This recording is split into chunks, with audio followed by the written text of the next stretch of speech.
Aishwarya Devi Shah was the last queen of Nepal. She became the symbol of an entire era and a beauty icon for millions of Nepali people. Her photos hung in almost every household. Her tragic fate still brings not only tears, but also fierce debates across the country. And her wedding to the king is considered the most expensive Hindu wedding in history. But was she truly happy in her marriage? And what one single mistake led to the downfall of an entire dynasty? Watch this video to the end to learn the tragic story of Nepal's most beloved queen, whose fate shocked the world. Let's begin. Nepal is a fascinating country, hidden among the tallest mountain peaks of the Himalayas. Here, at the foot of Everest, it feels like time stopped centuries ago. People still believe in ancient prophecies and follow the laws of astrologers. Distances here are measured by cups of tea shared during the journey through mountain passes. Nepal was the last Hindu kingdom in the world where the king and queen were seen as living gods, and their power was absolute. The weddings of princes were not only decided by royal will, but also by the opinions of court astrologers, whose predictions had the power of law. That's exactly what happened with Aishwarya, the last queen of this mysterious land. She was born into the powerful Rana family, which had great influence in Nepal and had long competed with the royal Shah dynasty. King Mahendra Shah decided to bring peace between the two clans by choosing brides from the Rana family for his 3 sons. And so, at the age of 20, Aishwarya became the bride of Crown Prince Birendra. But court astrologers kept postponing the wedding, pointing to unfavourable star positions. At that time, no important royal event took place without the astrologers' approval. There were rumours that Prince Birendra was actually fond of Aishwarya's younger sister Komal. She was softer, more emotional, and maybe better suited to him in character.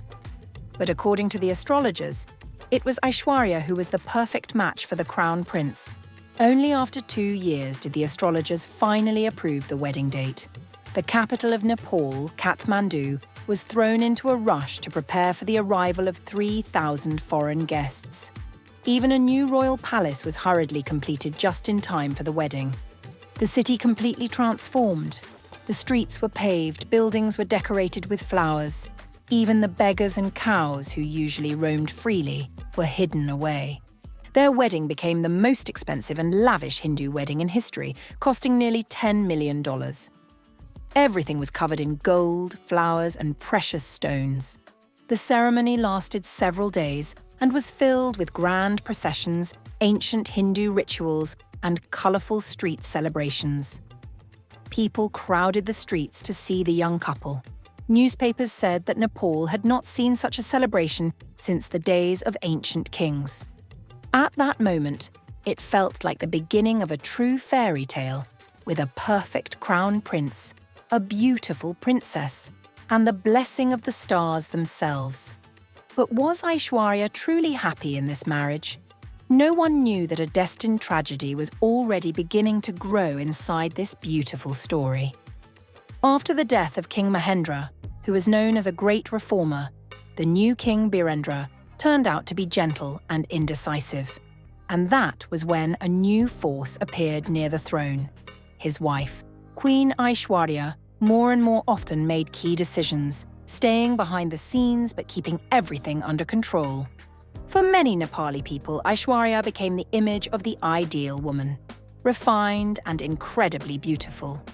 Photos of the royal couple were in every home.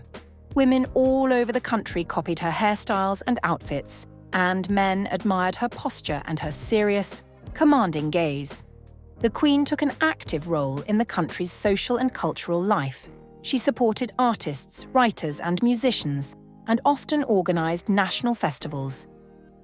People respected her not only for her high status, but also for her genuine support of the arts, a rare quality for monarchs of that time.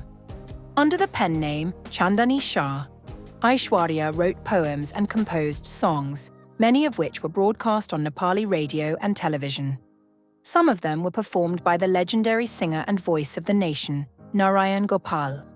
People in Nepal still whisper that the Queen and the singer may have had a secret romance, and that maybe, just maybe, the Queen was never truly happy in her marriage. There was never any official proof, but the story sounded so beautiful that many people chose to believe it. But what really led to the fall of an entire dynasty was much harder to believe. It all started right after the birth of their first child, Prince Dipendra. The royal astrologers made a dark prediction. They said the boy would live a long and happy life, but only on one condition. He must not marry before the age of 35. If he did, the entire royal family would die. The celebrations for the birth of the heir lasted 11 days. During all this time, the baby's father was deep in thought, and his mother fell into a depression.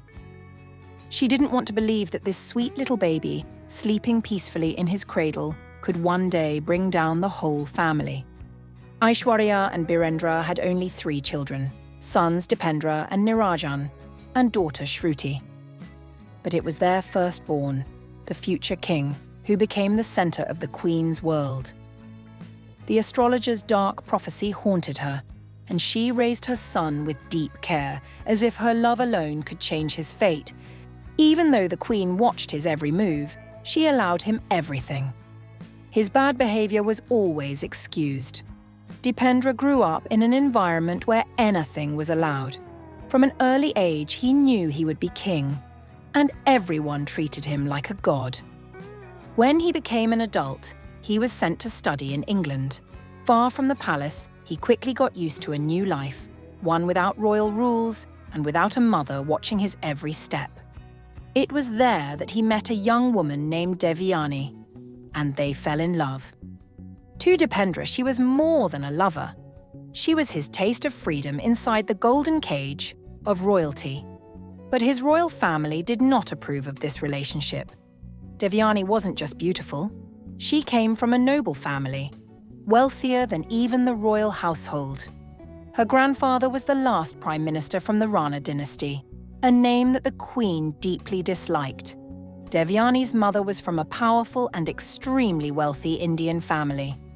To Dipendra's parents, these connections were dangerous. They could stir up old grudges and cause political tension. That's why they believed Devyani was not a suitable wife for their son. Queen Aishwarya was especially against their relationship. To block the marriage, the Queen called in the royal astrologer. He predicted that Devyani would never bear a male heir. And most importantly, he reminded them of the ancient prophecy. If Dipendra married before 35, the royal family would be destroyed. But the prince was already 29. He only had to wait 6 more years to pass the dangerous age. Still, his parents gave him an ultimatum. Either give up his love or give up the throne. That was the final straw. Soon after, a horrible event took place. One that shocked not only Nepal, but the entire world. That night, Dipendra showed no mercy. A royal family dinner turned into one of the darkest tragedies of the century. The prophecy came true. The country lost not only its queen, but almost the entire royal family. You can learn more about what happened that night in another video on our channel. Even today, the people of Nepal are still debating what really happened that evening. There are many theories, including whispers of a conspiracy and involvement by foreign intelligence agencies. But the official story remains one of forbidden love. And the truth may never be known. But what mistake led to the downfall of an entire dynasty? Was it a mother's overprotection, a son's unlimited freedom, or was this tragic fate written in the stars long ago? Share your thoughts in the comments. Leave a like if you enjoyed the video and see you next time.